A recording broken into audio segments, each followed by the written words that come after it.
Tonight, we have Dr. Selena Wang, who has come all the way up from UC Davis, and she is the research director of the UC Davis Olive Center, and where she develops and manages a wide range of projects in olive oil quality and authenticity. And let's see, she has a PhD in organic chemistry from UC Davis, and so let's give her a round of applause.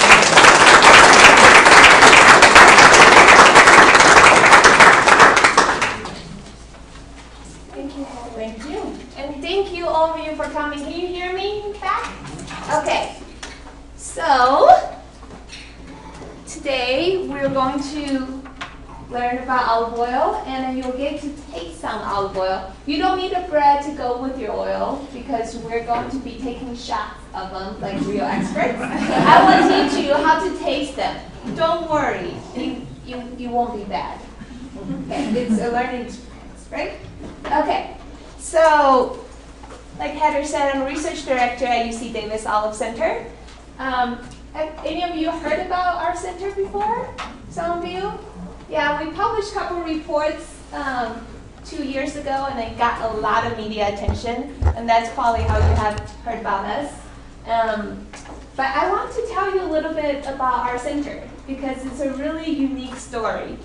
So Olive Center started in 2008, and it didn't start as a center. It was an olive oil program that our director developed, and he noticed these are the trees on campus. These are 75-year-old olive trees. All the olives were falling on the ground, as you can see right here. The students are riding on them. For some reason, they fall. The students fall because the olives are sticky. So if you're not an experienced rider, then you may trip and then you may fall. And then university spends about $60,000 a year, every year, on bike-related lawsuits. Yeah. So we figure, and for 50, 70 years, no one did anything about this. That sounds like an opportunity, right? So our director said, we're going to harvest these olives. We're going to sell them at the bookstore, only at UC Davis bookstore. And we may not make a lot of money selling the olive oil, but at least you don't have to pay $60,000. So, from the get-go, it's a good idea, and then you won't lose money. University loves any idea that's not going to cost them money. So that's how he started, and it's been successful since that day. And there hasn't been any lawsuits since 2008. So we have harvested these trees. We hand harvest these trees. No machines, no special tools, just a lot of students. And I'm out there, and our director's out there every year. In fact, that's what's going to be happening next month. That's when we harvest olives. So, this is our mission. We wanted to have a really well-defined mission and tell people what we are and what we do. We want to do for olives and olive oil what UC Davis did for wine. Now, most of you know the good story. We now have a huge department of viticulture enology. A lot of you are wine lovers.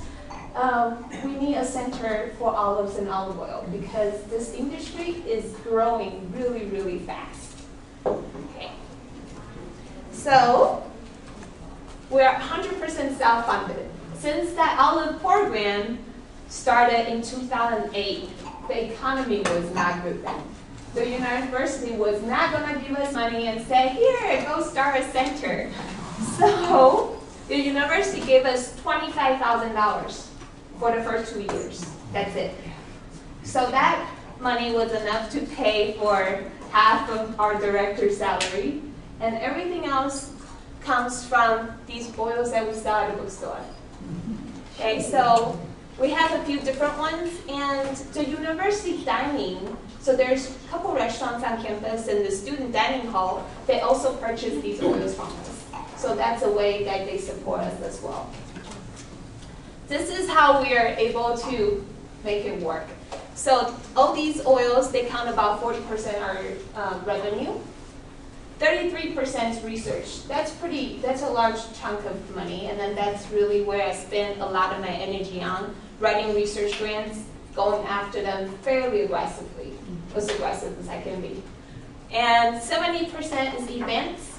So we also put on short courses at our center, and we invite producers, food buyers. They come and then they learn from us so that they can go back and then teach their customers better. And 10% is donation. It's not a lot, but the olive oil industry is a struggling industry. You know, it's like how wine industry 50 years ago. Right now, no one's making money. And I will talk about why, and you will get to know why it's a struggling industry. It's definitely not because their quality isn't great. But as they develop, you know, we could have a department that's like a Robert Mondavi Institute. We could have that for Olive Center. So right now we are a lean organization, 2 full-time staff. It's me and our director, who is the person who started it. And then he has a background in politics. He was in the Capitol for 25 years before he joined UC Davis. And you know, you can do a lot between a politician and a scientist. Because there's a lot of times you think, that's not like a scientific question. And a lot of times it's actually a political question. And then, you know, we'll talk about that too. Okay, so I'm going to talk to you about Olive Center 1.0. That means there will be 2.0 coming up, so you have to stay awake so you can get to 2.0. So in the past 5 years, we've done a lot of research on mechanical harvesting for table olives. It's a challenging thing because unlike olive oil, when you harvest them, if you bruise the fruit, it's okay. You're going to make oil out of them. But we're talking about, you know, those black ripe table olives that you see on pizza or in burritos. Those, if you bruise them, people are not going to buy them. So there's been a lot of research on mechanical harvesting that you can do less damage to the fruit. And we have done a lot of research on olive oil processing, the chemistry and sensory of olive oil, and we'll talk about that. We have established a sensory panel. Olive oil is one of the very few foods that actually require sensory standard, and you get to be the expert today in a little bit. And we have established a chemistry lab. If you're ever on campus, let me know. I can give you a tour to our lab. We have published a few, 3 exactly, reports, and that exposed fraud in the olive oil marketplace, and that got us a lot of media attention. Our director was actually on Dr. Oz last year. So, yeah, that's huge. I think a lot of people were jealous because, you know, he's not an academic, and then he got to be on Dr. Oz. So. But I think part of the reason is because our research is so relevant, and we present in such a way that people can understand, which is not always easy for scientists. So, and we have secured $3 million in research funding. So even though our university doesn't give us money, we do give back quite a bit. So, because they do take I would say majority of our research money. So that's what we do to keep our lights on and the water flowing. So why should we care about olive oil? Let's start with this question. How much of olive oil consumed in the U.S. is made domestically? A, 3%. B, 5%. C, 10%. D, 20%. How many of you think it's A? Okay, how many of you think it's B? Okay, how many of you think it's C? Okay, how many of you think it's D? Okay, so it looks like a lot of people think it's A or B. You're right, it's 3%. Wow. I'll show you. So that's not so depressing considering 5 years ago it's 1%. Wow. So we're making great progress. This is what it looks like. We are the third largest olive oil consumer in the world, right after Spain and Italy. And it's growing rapidly. Two other countries that's growing really fast is China and Japan. They're actually planting trees in Japan and China. I'm not sure how that's going to do, because the weather is not exactly Mediterranean. But they wanted to try, so we'll see. Usually it takes trees a couple years before they start producing fruit, so we'll see how that goes. But we are by far the largest importer. So our voice is important, right? Does this look familiar? Yes. When you go to the supermarket store, these are what's right at the eye level, right? So I have nothing against them, but I'm just putting it here so you can see. The label is confusing. How do you know which one to buy? We know extra virgin is good for us, but then olive oil, what's wrong with olive oil? And then what's wrong with extra light? It's hard to know. The labeling is very confusing. That leads me to a quick pop quiz. Light olive oil means it's A, lighter in calorie, B, lighter in color, C, lighter in flavor. How many of you think it's A? How many of you think it's B? How many of you think it's C? Okay. Yeah, you guys are really smart. I feel like I don't need to tell you. You already know. It's C. B is sometimes true.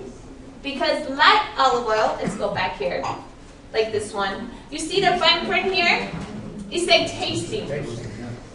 So it's got the same calories, 120 calories per tablespoon. All of them are the same.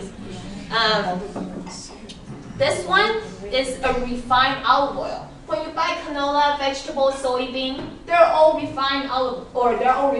There's nothing wrong with that. That's just a process that they do. This one is 100% refined oil. This one is usually a mixture of refined and extra and virgin, and you can assume it's probably 99% of this and 1% of that in here. And it's not always light in color. Color is not an indication of quality because varietal, like wine, and environmental have huge effect, or irrigation have huge effect on the color of oil. So when you look at the oil that's in front of you, there are different colors, but don't let that be a factor for you. This is what looks like in the back of it. Our oil is multinational. It's packed in Italy with select oils from Italy, Spain, Greece, and Tunisia. So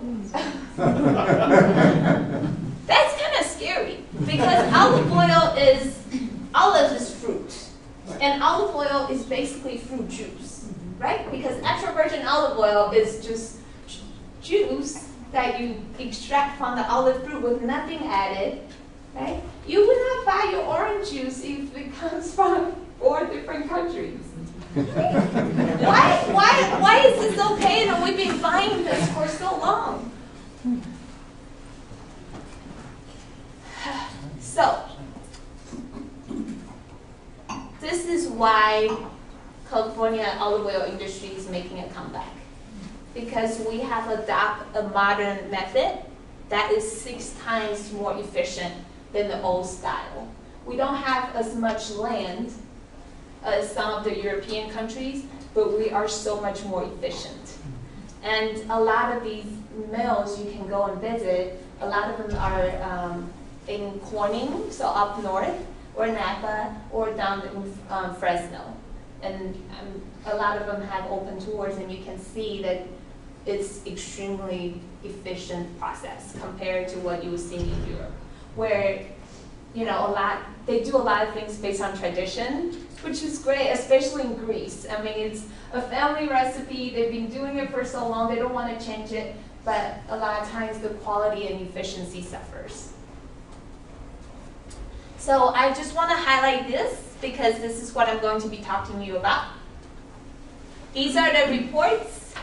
This guy looks like, what's his name? Emerald. Yeah. But it's not him. So he actually is a famous chef who graduated from CIA in Greystone, but it's not him. So we published 2 reports based on the supermarket oil that I actually went with my husband's help because there was a bag-breaking job. We went out to the store, and I would just basically act as I was any consumer. I would pull out the oil from the store. And this one is based on the food service oil, which is the oil that the schools and restaurants or hospital, military will buy. So our idea is we want to survey quality of olive oil that you can buy here in both supermarket and in food service. A lot of people ask, why did you do this? Were you suspicious? Did you have suspicion of something was going on? Yes. And it's a math problem. Look, we're getting more oil than it's produced. This is how much extra virgin olive oil that's produced. This is how much we're getting. You don't need to be a chemist like me to figure out there's a problem here, right? So, yes, we went in expecting something was going on. But we need evidence. No one has ever done a large-scale study like this in the US, and we needed to. Now, another question. What's the most common adulterant in extra virgin olive oil, since now we're talking about adulteration? A, hazelnut oil, B, soybean, C, canola, D, olive oil. How many of you think it's A? Okay, how many of you think it's B? How many of you think it's C? How many of you think it's D? Okay, so it used to be, 50 years ago, it used to be hazelnut oil. Now hazelnut oil is more expensive than olive oil. So it's more likely they're adulterating hazelnut oil with olive oil. Right? That's how things work, right? B and C are very common in olive oil, not in extra virgin. In our research, what we've seen, what's the adulterant in extra virgin is olive oil. Remember earlier I showed you the extra light olive oil? Yeah, we see that in extra virgin. And sometimes you can say, well, it's a mislabeling issue. That's just a nicer way to say adulteration. Right? So, we've been talking about extra virgin. I should tell you what extra virgin is, because that word is just very confusing, right? You can have virgin, but what do you have to be to get extra virgin?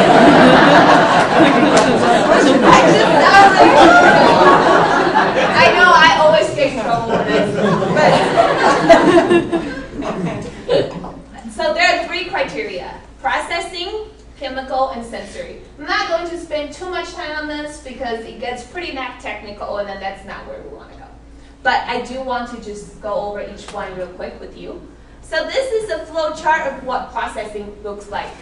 You start with olives, and we remove most of the leaves. Not all of the leaves. Wash them, so they come over here, and then they come to this malaxer. Malaxer basically just like a big grinder. You know, you have like the food processor at home. It's like a big food processor. It grinds everything up, including the pits of the olives. Yeah.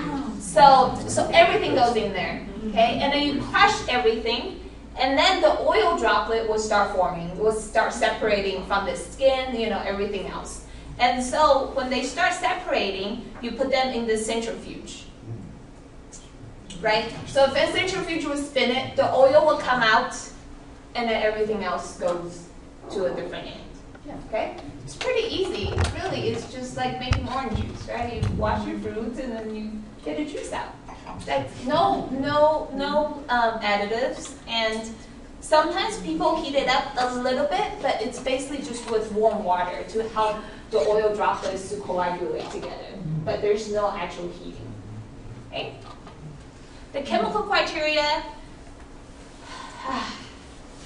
it's a long 5-page thing that you can look over. But basically, it's extremely inadequate.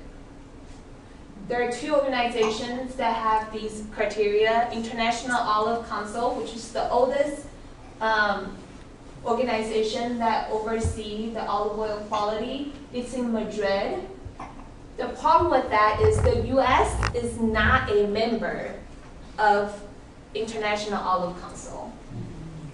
Most of the members are in Spain. So, and it's based on your vote. So you get to vote in this International Olive Council. Your vote is based on how much olive oil you produce. This is why U.S. is not a member. Because first of all, it costs $1 million to be a member. We would never have a vote. Our vote, it would be like 0.1%. So it's never enough to make a difference. That's the problem with the International Olive Council. And since we have published those reports, ever since then, they don't like us anymore. They have written us letters to tell us that they're disappointed in us, and so I think this door is probably closed for a while. But then we have USDA, right? USDA is on our side, and then they watch. People are laughing. They pay attention to food safety, food quality, right? So so we've been working really closely with USDA because, like I said, science and politics sometimes need to go together, and USDA plays an important part in politics. In 2010, they have updated their olive oil standard. The last time when they wrote up an olive oil standard was in 1947. So when we got that updated version in 2010, that was so exciting. There's only one problem. You know what it is? It's a voluntary standard. So far, not too many people have volunteered to follow these rules. So hopefully that will change. But when people ask, is there a standard? Yes. That's a short answer. There is a USDA standard on olive oil. And in the standard, for chemistry, there's purity and quality. Purity basically says if this oil is made from olives or not, right? And quality basically has different criteria for different grades. So extra virgin has a criteria, olive oil has a criteria, light olive oil has a criteria, and there's also, any of you heard about olive pomace oil? No. So there's also something called olive pomace oil, and you may not have heard about it, but you probably have consumed it at some point, because that's one of the adulterants too.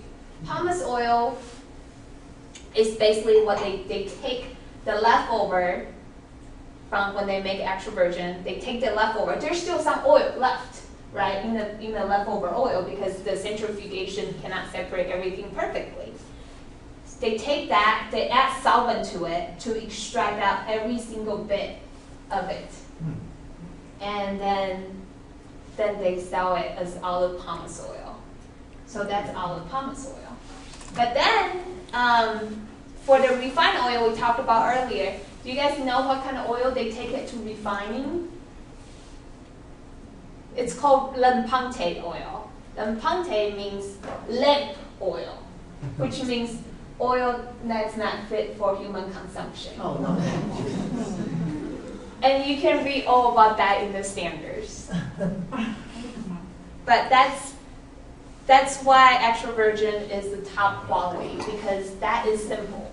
No solvents, no refining, it's just the olive fruit juice. This is the glass cup that the sensory panel used. Earlier I said color is not an indicator of the quality. This is why the professionals, they put their oil in here and you cannot tell the color because they don't want that as a bias. So you will put this and you will do this with your little, I don't want to be washing glassware all night, so I didn't bring you blue glasses, I'm sorry. But we'll put it on the heating mat to help the volatiles to develop, so they can smell it.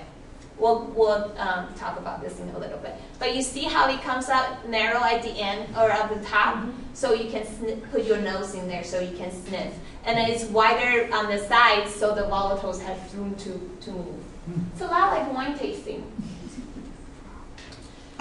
And then you have to remember this when you taste your oil later. Okay, so there are 3 positive attributes in olive oil. Fruity, that's you expect, right? It's from the fruit.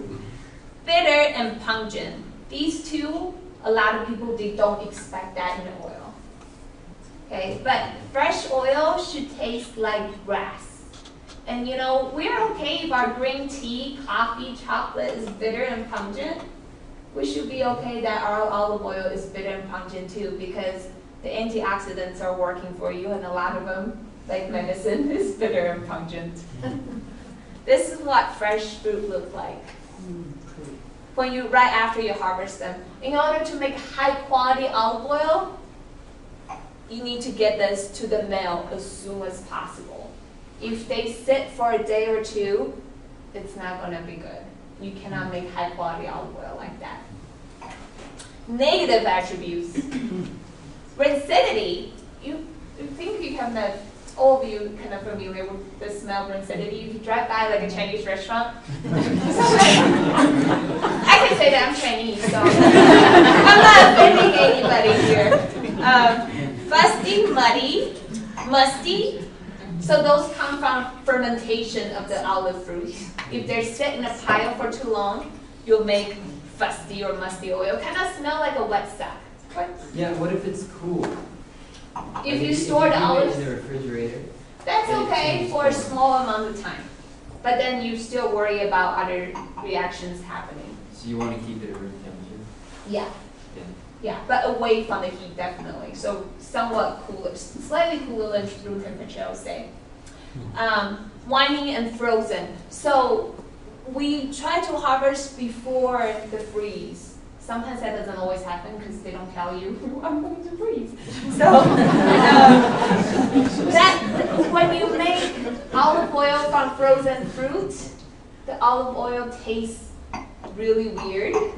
Weird is the way to describe it, because there's no really a word to describe it, and that oil goes bad in about 3 weeks, really, really fast. And that is a problem here in California, especially up in Corning area. They do have a freeze, so the way to combat that is they just harvest it a little early. This is what moldy fruit looks like. And I actually took this picture because we had some moldy fruit in Davis. We had a short course, and we got a mobile mill. So it's an olive oil mill on like a food truck, basically. And they came over here. We had our short course from Thursday to Saturday. And when I went to work on Monday, this is what we saw. Yeah, don't worry, we didn't make the oil on this. But I thought this, it happens to us too. Okay? So if you imagine this is a line of quality, extra virgin is over here, fruity, bitter, and pungent. And you draw a line, this is where any defects are, and these are the defects. Okay, so in order to be in terms of sensory standard, what qualifies as extra virgin is 0 defect, so none of this, more than 0 fruitiness.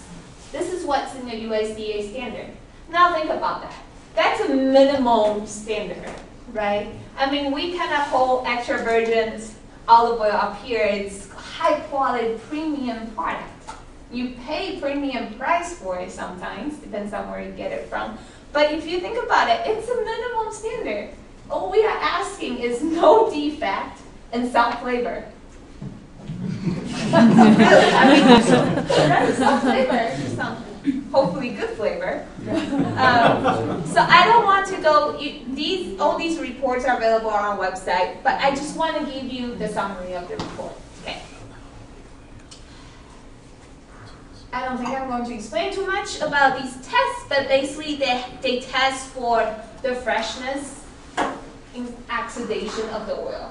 Okay, and these are the 3 most common tests that the International Olive Council and the USDA stands very, they're very proud of these tests. And we look at 169 oils, all of them in triplicates. It's a lot of work for our students. And as you can see, oh, that doesn't look too bad. Most of the oil passed these tests. Right? You guys remember when you were in college, you used to do these titration. Basically, it's like a burette. Like you have an acid and you add base until the color changes. Yeah, that's what we do. So it's like methods from 100 years ago. Really, I mean, you do one by one by one. You would think that now we have iPhone and iPad, we are not doing this again. No, that's what these tests are. Okay. But if we look at sensory, only 30%, 37% of these oil pass sensory. And we have adopted these 2 methods that developed by German scientists. There are newer and more sophisticated methods that require more expensive instruments. But we can do them in large batches. It's not a human thing, so you eliminate a lot of human error. Most of these oils don't really pass. So there's a misconnection there between older traditional methods and sensory and the newer chemistry methods that's more sophisticated and more sensitive. But then if we look at more closely, separating California oil and Australia oil. Australia have very similar agriculture like California. I mean, there's Australian, they make really good wine actually. And their olive oil is top quality as well. And most of them pass sensory and then these newer methods. The last method is extremely sensitive to light. And that's part of the reason why a lot of Australian oil didn't pass. I remember going to the store, I had a lot of trouble finding Australian oil. I imagine their market isn't huge here. People don't know. They don't even know California makes oil. I can't imagine they know Australia produces oil. But they were sitting on top of the shelf collecting the light from the supermarket, and there was dust all over the bottle. So I don't know how long it's been sitting there, right? And that's something that they have to keep in mind where they place their oil at a supermarket. So when we published our report, we had 2 drafts of the report. One, we named all the brands, good and bad. The oil that passed, the oil didn't pass. One we didn't. And we were trying to decide which one we should go because, we talked to the university attorney. No one has ever published anything like this before. We knew this was going to be controversial. People were going to criticize the way we did it. They were going to criticize, whatever room that they can find. So we knew that was going to happen, but still, we wanted to do the best we can to the public, and we decided to go with the draft that has a list of all the names. The reason is because our goal is to educate, but we don't want to scare people away. Right? We're not here to say, stop buying olive oil altogether because you don't know what you're getting.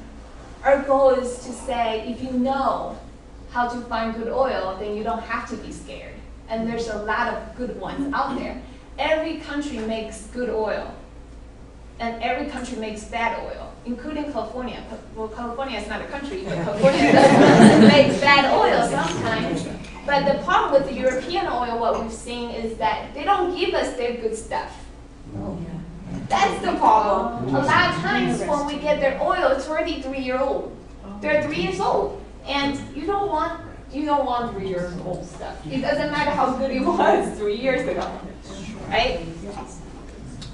And then our results were verified. Well, we knew were right, but Consumer Reports verified. They did the same thing with a much smaller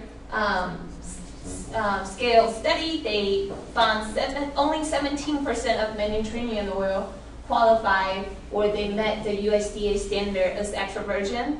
And then when I say New World, that means California, Australia. basically a Chilean oil.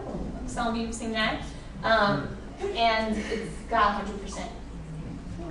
Yeah, and this, a lot of people read consumer reports, and their report actually has a pretty large impact for the industry. I think they did a Trader Joe's oil, and for a while, Trader Joe's sold out that oil at every single store for like 3 months. Yeah, so I think we did a huge favor for them. Our report found Costco's oil was good, and Costco was very happy about that too. Costco and Trader Joe's are California oil? Yeah. Just California? Yeah. So basically, to sum up this part of the research, remember that line we talked about earlier, and this is where extra virgin is? This is where majority of the Mediterranean oil is. A lot of them are borderline, a lot of them are on the negative side of things. And this is where we see a lot of New World oil is. Now, interestingly, I have to put this quote up here. A sensory scientist at UC Davis did a consumer study. So when I talk about sensory panel in our report, these are professional panelists that's been trained and certified.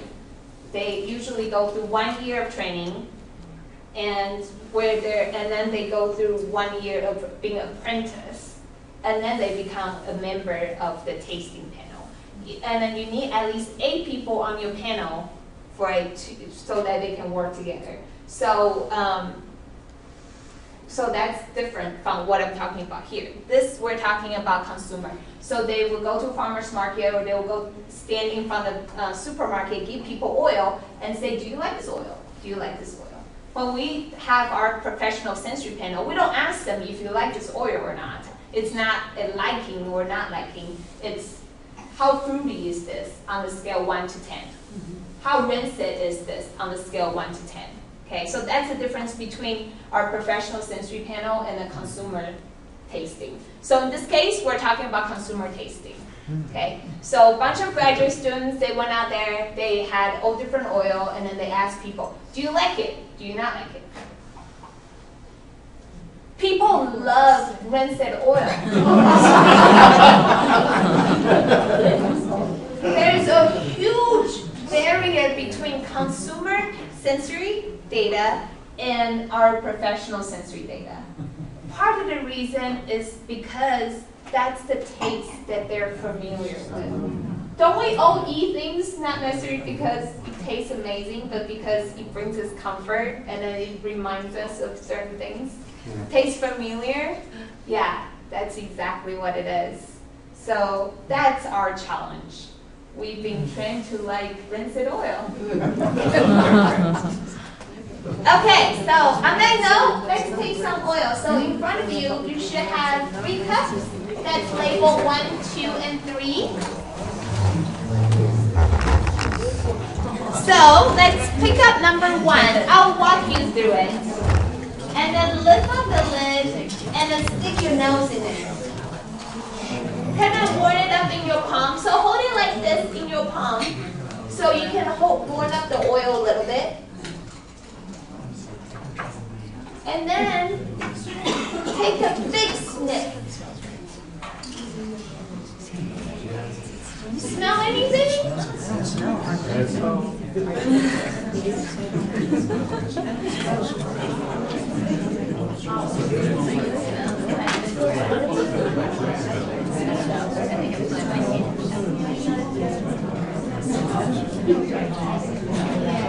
And when you're ready, you're going to take a sip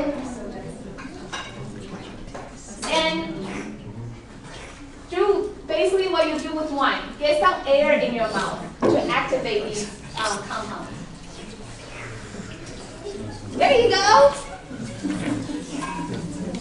And then swallow and see if you feel anything.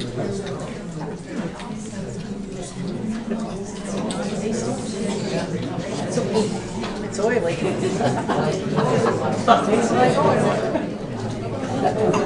Tastes like oil? Okay, that's a really good comment, actually. Tastes like oil. That's a good comment. coming. Let's keep that one. What else do you taste or do you smell? Burning In the back. Burning in the back? Yeah. Some people are shaking their head like they're disgusted. How can you do this to me? Tastes pepper? Okay. So if you feel that in the back of your throat, that's what when we say pungency. That's what. Sometimes it's so pungent it makes you cough, and sometimes people will rent this oil. They would say, "Oh, this is a 3 copper, or this is a 5 copper." Okay, when you are ready, you do the same thing with number 2. Put it in your palm, heat it up a little bit, and then put your nose in there so you can take a good sniff. See, this is really good because go home after this. You can go home and then do the same thing with the oil. You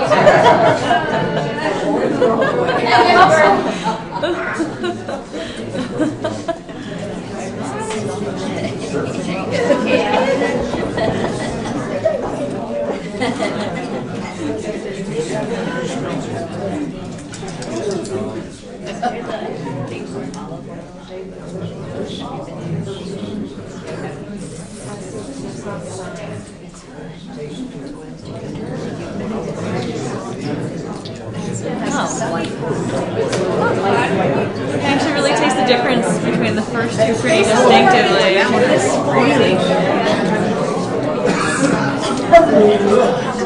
Okay, I heard some coughing. So if you thought the first one was really pungent, was this one more pungent? Yes. It's bitter. And bitter. Okay. It's thicker. The texture seems, the viscosity of texture seems a little different. Okay. Very interesting. And if you have water, drink some water. If you don't, drink some wine. And when we have our panel meeting, we usually give them sliced green apple. Because it's a little acidic, and then that helps to clean the panel. But when you're ready, you can try number 3. So you notice the color, the number 3 is kind of greener. It's olive oil that's made from it. First one I can already smell it.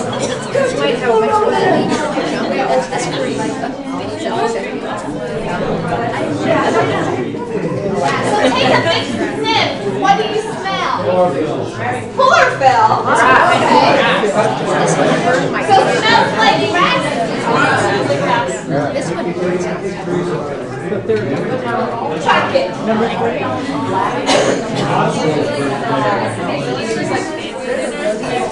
This one doesn't hurt. Oh, now it's starting. It's all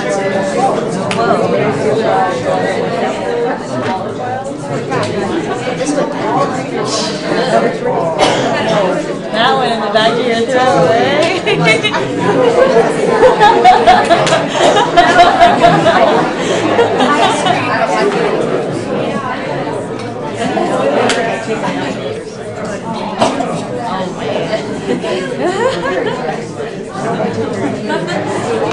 I was just going to say, how often am I going to take this?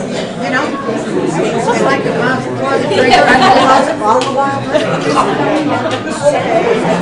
If you all had a chance to take number 3, yeah. So let's talk about it. Now you have something to compare. Okay? So number 1, now you have 2 other oils that you compare. What do you guys think about number 1? It's okay. Does it taste kind of familiar? Probably familiar. It's a little rancid. And some of you smell that. Rancidity, sometimes you can smell. What about number 2? Very light. Very light flavor. Light flavor? Doesn't have too much flavor, but it's not rancid either. That's the one. It's better than the first one. Okay. Number 3. Grassy. Okay, so when some of you said number 1 tastes like oil. Did you feel that way when you taste number 3? No. There you go. Fresh olive oil should taste like fresh grass. Okay, so number 3 is a really, really fresh oil from Chile. Yeah. It's this year's harvest. Like I said, I'm not like, you have to buy California. There's some really good oils out there. Question in the back? Could you repeat louder what each one was? Okay, you mean the brand? The brand or at least the type of oil? Sure. The first oil is Pompan. Have you heard about that brand? Yeah. Is it extra virgin? It's extra virgin. My husband's holding it up for you. We don't normally do this. We don't normally tell people what they are. These are very good. Olive oil bottle. And Is that why they call it the outer part of the bottle? They probably put cloudiness through it. They imported a clean glass bottle, maybe you put it right through it. they actually made an improvement on that packaging. That same bottle used to be clear plastic. I don't know if you guys remember. They also sell those in the smaller packages.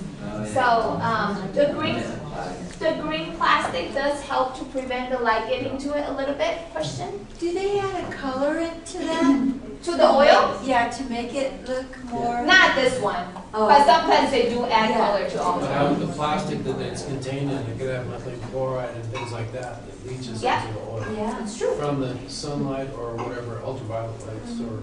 It's true. Yeah. In fact, this oil here, can you guys see the color here? So this one, it says pure olive oil. This is an example from food service. This comes in 1 gallon, and they don't sell this at a supermarket. This oil is a pure olive oil. Our research shows this one is actually 70% canola. Yeah, but I had this oil for 2 years. It's so green. It's still so green, and this oil had chlorophyll added to it. But most of the time when you get your oil from the store, that's not an issue. I have another question. Will you know if there's chlorophyll? How will you distinguish? I guess you'll probably tell. You can't taste it. You can't taste it. It's not on the label either. Nope. Yeah. Can't taste it. Question? How long should you keep olive oil? We'll talk about that in a little bit. So what were the other two? We'll get to it. What are the other two? What are the other two? Okay. So number 2 is an oil from Trader Joe's. So that's, this is just a really common oil. When you go to a store, this is not bad.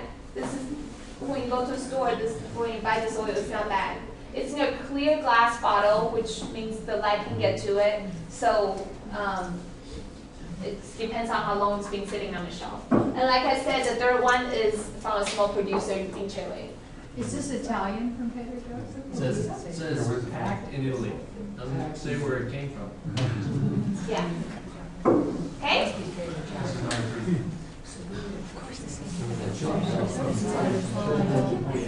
Okay, so I want to move on with the talk.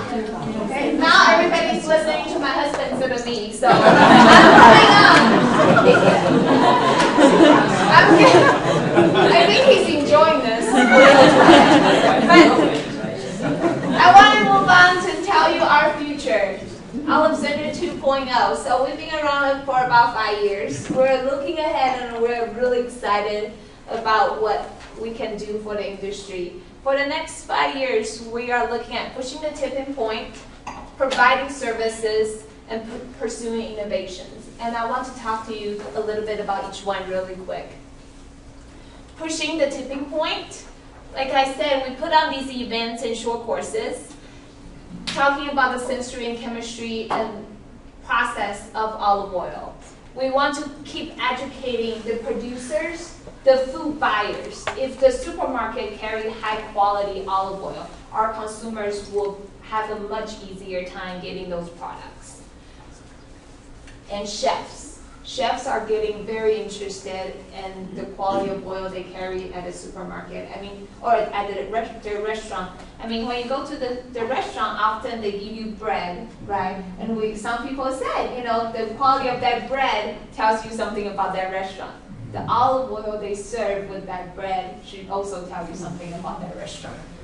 And this food fraud that we just talked about with adulteration, it's not just olive oil. You probably have heard it happens in honey, happens in wine, happens a lot in pomegranate juice where it's adulterated with apple juice and grape juice. There's a lot of problems there. So we are reaching out to other people who are working with other foods, and we're at a perfect place at Robert Mondavi Institute for Wine and Food Science to do this. So. And again, this requires collaboration between a scientist, a politician, and the media. Also is important because we need to get that information out to the public. If the public requests for it, then they will feel like we need to change this for the better. The last one, providing services. We want to make everything we have available for free for people. Like an iPad or an iPhone. Because these days we have all the documents, our research on our website. But you know, people don't want to. They don't want to go through all that trouble printing everything out, have the information. We also have a fee-for-service sensory panel, so people can submit their sample to us or evaluate their oil for them. And that will help the producers to know the quality of their product. And then we would often provide them some advice as to how they can improve their product. And pursuing innovation. Like I said earlier, a lot of these traditional chemistry tests, they're like this. We're over that now, unfortunately. I mean, they serve a purpose, but we don't have the time to go to do one sample one at a time. Right? If there's going to be a standard that's that's enforced, not regular and voluntary, there's going to be a lot of samples that need to be tested very regularly. And if we're doing one sample at a time, we'll never be able to keep up with the production. So we need a way to do a huge batch of samples at a time to test for the quality and the purity of the product. This is at UC Davis, so this is our experimental orchard. These trees are a little taller now. This is right after we planted them. So we planted 20 different varietals of olive trees so that we can go out there and then take them to study them experimentally. And we have a benchtop olive oil extraction system where we start from olives and then we make olive oil in the lab. That sounds great. But it takes all day to make this much olive oil. So we'll never sell that oil, but that we use for research, and it's been helping us tremendously. So we have the resources to go out from the orchard all the way to olive oil within our center. These are our research focuses for the next couple years. So we're going to keep doing research on olive growing, processing, and also environmental concerns. There's a lot of concerns about waste management for olives. We have a 3-year study, ongoing study on that.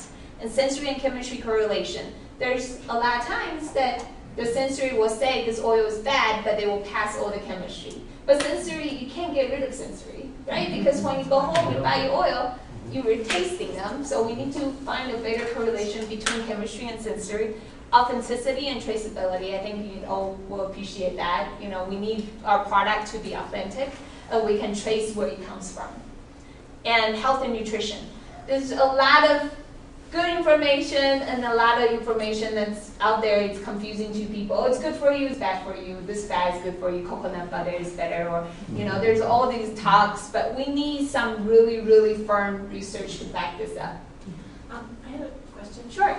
You talked about the management of the waste from the production. What do they do with the waste right now? Yeah, so right now, there are few things that they do. So when they get what it's called olive pomace, that's what, you know, the olive byproduct basically after you make olive oil.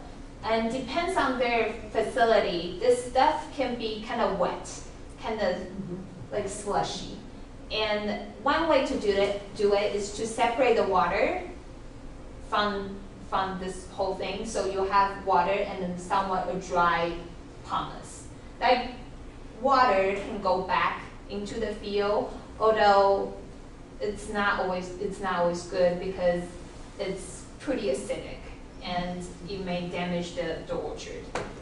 The dry stuff, a lot of times people just sell it for animal feed. But we are talking about really high value product here because most of the antioxidants are water soluble, right? So they're not in the oil, they're actually in this byproduct. And that's exactly what our research is about. Our research is about extracting out those valuable compounds before you do anything to it. Yeah. Question. Are most of the olive oils made with a blend of varieties of olives? Yeah, there's a lot of blends, but there's also a lot of single varietal. Does it usually identify that on the outside of the bottle? Yeah. For as far as most California produced oil, they do say if it's a single varietal, and they will say it's a single varietal. If it's not, they will say it's a blend of Aberquina, Abersana, Koroniki, or different varietals. Question? Yeah, going back to the wastewater that comes off that, can't that be, since it's so acidic, can it be treated with sodium hydroxide to? Yeah, but then you're adding more chemical back to the field. Yeah, sometimes people dilute it. Yeah. But, you know, water is not always so readily available. That's part of the reason why olive trees are so great for California because they don't need a lot of water. They don't. Yeah.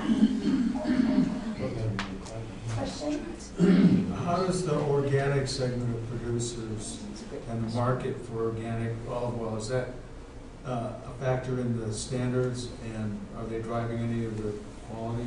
Yeah, no, it's not. The organic part of it is not a specific part of the standard. And there are some organic producers out there, and they grow their fruit organically. It's not easy. The cost is high. Yeah.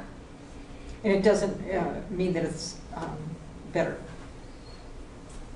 Yeah, it's hard to it's hard to draw a correlation between quality and then whether if the oil was organic or not. Is there consistency from one bottle to another of the same olive oil? And from 1 year to another? They will taste a little different every year, like wine, yeah. Yeah. But the quality, hopefully, is high every year. But the taste might change. The taste might change a little, yeah. And then depends on how much you ran that year and the weather, how hot you got during the summertime. There's a lot of factors. I think the guy in the That kind of back. answers my question, I think. So it's rated like wine, right? Uh-huh. So would an older varietal, or would an older like single estate grown grape from a good year still be good like 20 years later and maybe improved, or it gets worse? So you gotta use it within 15 months, as it says. Yeah, we'll talk about this. Yeah. Question? What kind of chemicals are used, like pesticides and whatever, on the olive trees? There's some copper, not very much at all.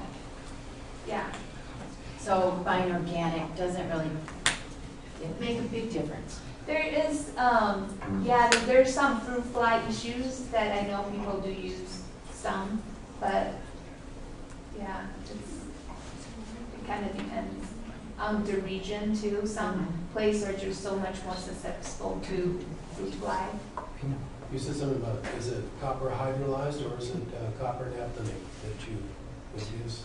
You said something about an insecticide? Yeah, I think there's a couple that's been approved. I'm not sure exact the names of them. Yeah, but I know there's, I think, a couple that's been approved to use. What about first cold pressed? Is that, are we going to talk about that? Because I see that on bottles first. Yeah, it's a marketing term Does it that make any difference? basically, no. Like I said, it's, first of all, no one's really pressing anything. You saw the processing. but it should be the first batch of oil that comes out. Yeah. You said you favorably recommended the Costco brand? We didn't know. We didn't. We just our research. We tested a whole bunch of oils, and Costco passed the test. The bottle in Italy, Kirkland. They're Big Toscano, John. I think, the one that's in a dark glass bottle. Costco carries a few different ones. Yeah. Okay. So, sure. One more. I think at the beginning you said that there's no money in this business. There's no one No has one's making any money. no one has making much money at So all. wouldn't that indicate an oversupply of olive oil generally? And wouldn't that encourage adulteration?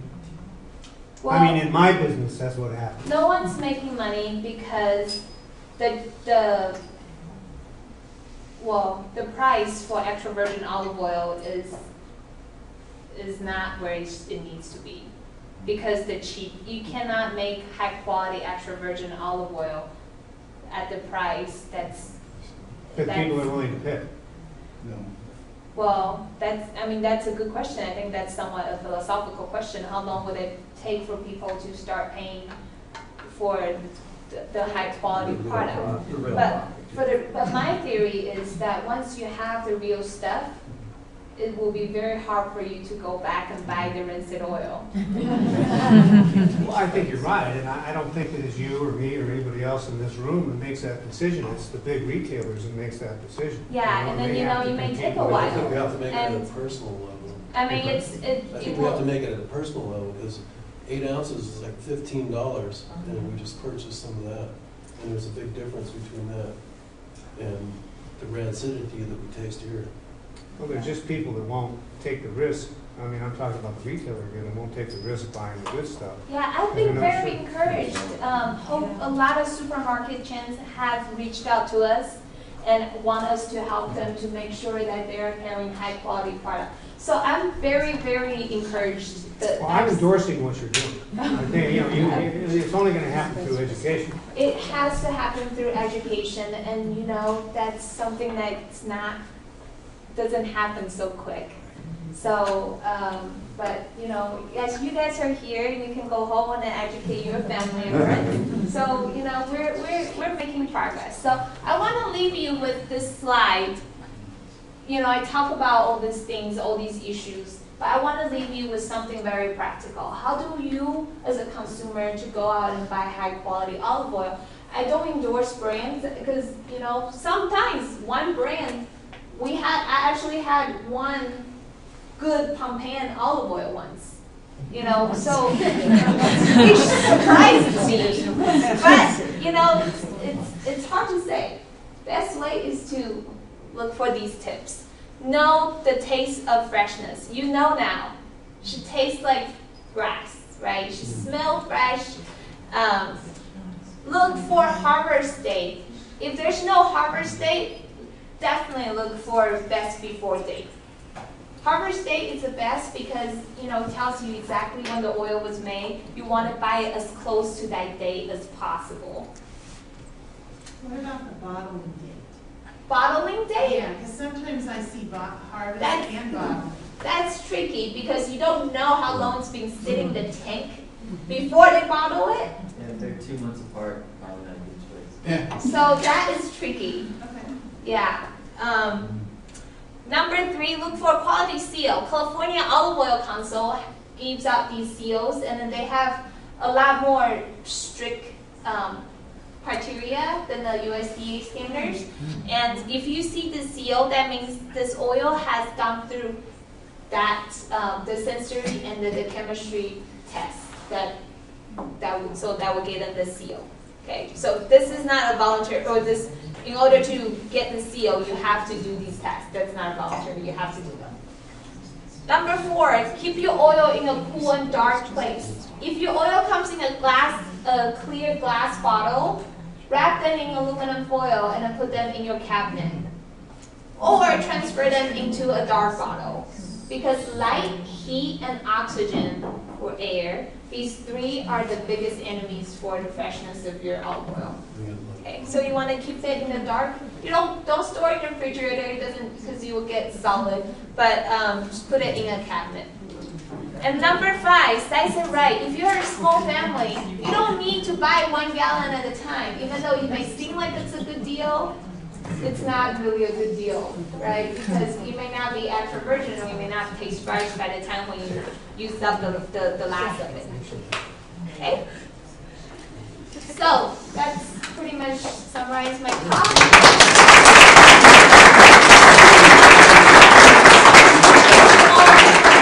And I see there are questions. I just have one question about brand. What have you tested Bariani, and how are they? And also some of the olives from the Shenandoah Valley, which is kind of near Yolo. Yeah, we have. I think actually biryani, I think it might be in our first report. I think it was fine. Yeah, I was a fan, but it's hard to find up here. Yeah. You know. Yeah. Farmers market is a good place if you're lucky enough to have an olive oil producer that sells at a farmer's market. Yes. In Davis, we have a guy who sells there. He is the grower, he's the producer, he is the person who bottles it, he's the person who sells it to you at farmer's market. I mean, that you feel pretty good about purchasing that, and you know it's a fresh product. Yeah. Question? Oh, do you think it's have you tested the use of sucking the oxygen out like you do with wine bottles to keep it fresh longer? We haven't tested that specifically, but in our lab, we do replace that headspace with nitrogen every single time, and we have seen that it helps to delay the oxidation a little bit. 15 but, months, maybe 16, 17. But yeah, but you know, I don't know how many home cooks will be. You know, every time you pour the oil out, you have, I'm not sure how practical that is for a home cook. Yeah. Yeah. Is price an indication of the quality of oil? No, definitely not. For our study, we actually break it down. I think cent per gallon or cent per ounce, and we don't see any correlation between the quality and the price. The lady in purple. Have you looked at what happens to oil when you heat it? Like when we do buy this quality oil and the brand that we cook with it, Yeah. does it, like the flavors and things like that, is there any? Does the flavor change? Yeah, and the chemical structure. Yeah, so there's been quite a bit of research and debate about this, but you know, fresh olive oil actually has higher smoke point, so that's what the cooking temperature we're talking about, than low quality one. And a lot of them are about 370 Fahrenheit to 400. Many of us don't cook that high temperature. I mean, that means it's good for baking, it's good for sauteing. A lot of times people say you can only drizzle it on top of the salad. There's actually a lot more use than that. Yeah. How about when you internalize, you metabolize the oils, when you have the rancidity factor? Yeah. And is there a carcinogenic type thing Sure. too with it? Yeah. Sure. Because you can't have that in your gut either. Right. So this is a lot better for Right. your body. Yeah.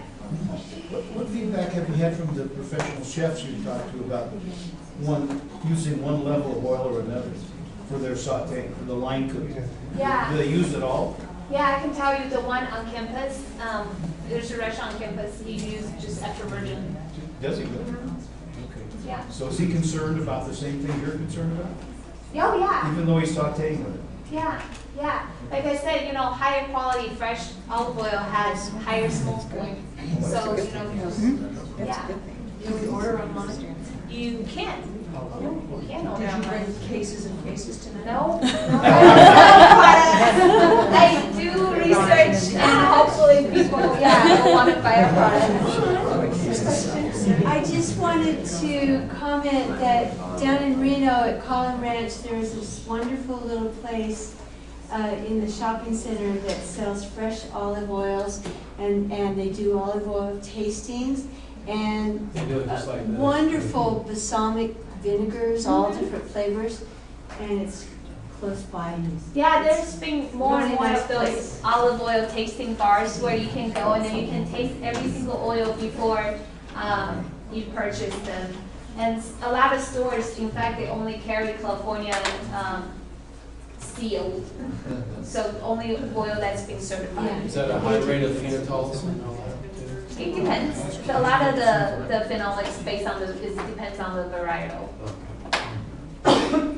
I was wondering if you were looking at the omega-6 versus omega-3 ratios, and if you see a difference between the fresher and... Not so much. Okay. Yeah, that you don't. That freshness doesn't really impact the ratio of the fatty acids in the oil. Varietal does, but not a huge difference. Okay. Yeah. Okay.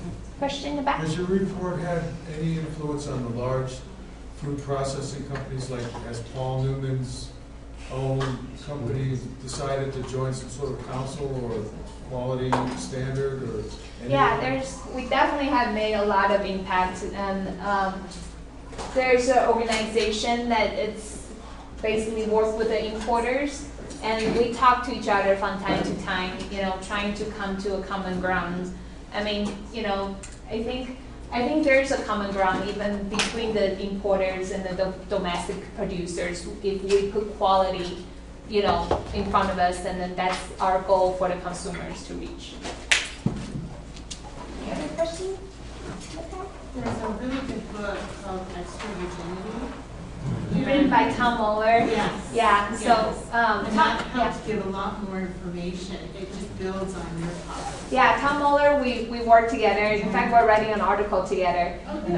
Yeah, he's American who now lives in Italy, who has written this book in a very romantic and scandalous way about the industry of olive oil. So it's a really good read, and he's done a lot of research. He mentioned about olive center in his book. Any more questions? Yeah. The trees that started this whole research that used to be the problem before you started harvesting them, I was curious about the background where they came from and how they ended up there. It sounded like maybe there used to be an olive oil industry. They planted a long time ago because people like the way they look. Yeah, I don't think they were looking to harvest them. But we did have a small olive oil industry a long, long time ago. And what happened was they were traditional and they based on hand picking. Now the oil you taste, most of them not all of them, but a lot of them are mechanical harvesting, which is a lot easier. But the problem was you couldn't keep up with the importers, right? If you were hand harvest every single one, you really can't afford it. Yeah, so now the industry is making a comeback with modern technology. So Yeah. those ones were planted for looks. I think more or less. I don't know. I wasn't born back then, but I think so. Yeah. I mean, because there's some of them they were definitely planted for harvesting, but a lot of them when they're on the side of the road, it would be pretty hard to harvest. Where'd the rootstock come from? Which one is zero? People donate it to us. Are they U.S. rootstock?